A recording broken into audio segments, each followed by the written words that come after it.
Problem number 10 को देखिएगा। आपसे कह रहा है कि भाई फास्ट मूविंग न्यूट्रॉन को स्लो करने के लिए आप हैवी वाटर का इस्तेमाल क्यों करते हैं। तो एक्चुअल में हैवी वाटर का जो फॉर्मूला होता है वो होता है D2O। इसको आप ड्यूटीरियम, जिसको आप 1s2 कहते हैं, ड्यूटीरियम का ऑक्साइड बोलते हैं, ड्यूटीरियम का ऑक्साइड, ये हैवी वाटर का फॉर्मूला। अब ड्यूटीरियम क्या है, एक तरह से ये आप ये कह सकते हैं कि हाइड्रोजन की एक एलोट्रॉपिक फॉर्म है। हाइड्रोजन का अपने आप में एक आइसोटोप है, ठीक है। तो ये आइसोटोप है 1s2। अब 1s2 एक तरह का प्रोटॉन है। तो एक्चुअल में वाटर के अंदर प्रोटॉन्स होते हैं, प्रोटॉन्स ही होते हैं जो न्यूट्रॉन को स्लो डाउन का काम करते हैं। प्रोटॉन का इस्तेमाल ही क्यों किया जाता है, क्योंकि प्रोटॉन का जो साइज़ होता है ना वो अप्रॉक्सीमेटली न्यूट्रॉन के साइज़ के बराबर होता है।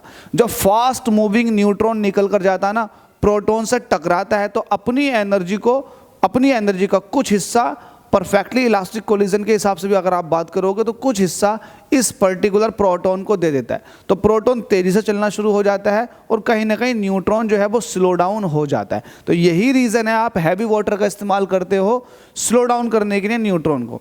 पता चल चुका है कि न्यूट्रॉन अपनी एनर्जी का कुछ हिस्सा प्रोटॉन को दे देता है और खुद स्लो हो जाता है। तो यही रीज़न है, आप लोग क्लियर समझ लें कि आप प्रोटॉन का इस्तेमाल करते हैं न्यूट्रॉन को स्लो करने के लिए। न्यूक्लियर रिएक्टर के अंदर इसका बहुत इस्तेमाल है।